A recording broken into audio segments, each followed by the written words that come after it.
में एक गांव था और उस गांव के अंदर दो नगर सेठ थे। दोनों का अपना अपना व्यवसाय अच्छी तरह से चलता था। प्रकृति का प्रकोप हुआ। एक सेठ था, उसका सारा बिजनेस ठप हो गया, यानी वह दरिद्र हो गया। उसने सोचा अब मुझे कहीं बाहर जाना है और बाहर जाकर के कुछ धन कमा करके आना है। तो वह उस दूसरे सेठ जी के पास गया और जाकर के कहा कि श्रीमान जी मुझे कुछ पैसे चाहिए। बेटा, पैसे दो तरह से मिलते हैं, एक तो मिलते हैं ब्याज से और दूसरा मिलते हैं धरोहर। कोई चीज रखते हैं ना गिरवी, तो गिरवी रखने से पैसे उधार मिलते हैं। उसके पास में एक लोहे की तुला थी और वो लोहे की तुला उस सेठ जी के पास में गिरवी रखी और उससे कुछ पैसे प्राप्त कर लिए।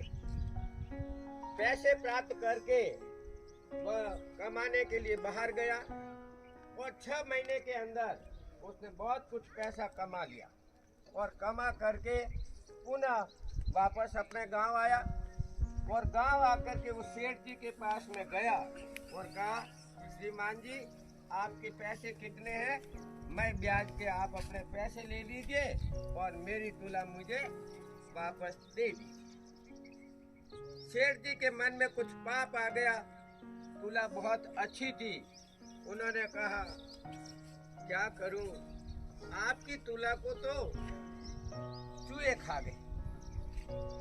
अब वो पहले वाला था, उसने कहा ये मेरे साथ चालाकी तो कर रहे हैं, लेकिन के साहब कलयुग है, इसमें सब कुछ संभव है।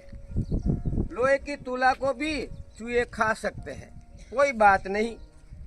ऐसा कीजिए, आपका ये शिशु कुमार है, इसको मेरे साथ भेज दीजिए। मैं नदी जाकर के नहा करके आ जाता हूँ, फिर भोजन प्रसाद लेकर के मैं वापस अपने गंतव्य स्थान को चला जाऊँ। सेठ जी ने देखा ये तो अच्छा आदमी है, अपने बच्चे को भेजा और भेज करके कहा जाओ इनको नदी तक लेकर के जाओ, स्नान करके दोनों साथ साथ वापस आ गए। दोनों ही बेटा नदी पर गए और स्नान किया। स्नान करने के बाद में उसने देखा एक गुफा थी। उस गुफा के अंदर उस बच्चे को धकेल करके एक बहुत बड़ी शिला थी, शिला को उठा करके उसके सामने ढक दिया, रख दी। बच्चा अंदर और ये वापस आ गया। अब वापस आने के बाद में सेठ जी ने कहा मेरा बच्चा कहाँ है?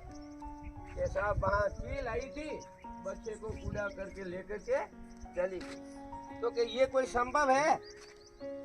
चील है जो बच्चे को उठा के लेके जा सकते?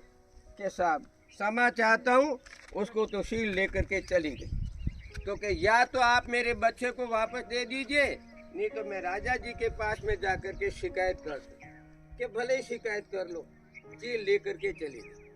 वो राजन के पास में जाकर के अपनी शिकायत करता है, कहता है महाराज मेरे बच्चे का इसने है जो कह के लेके गया था नहलाने के लिए और वहाँ से गायब कर दिया, मुझे मेरा बच्चा वापस दीजिए, दिलवाइए।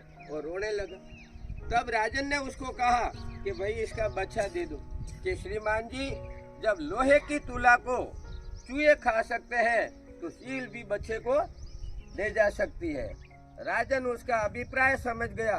उन्होंने कहा तुम इसके लोहे की तुला वापस दे दो और ये तुम्हारे बच्चे को दे देगा।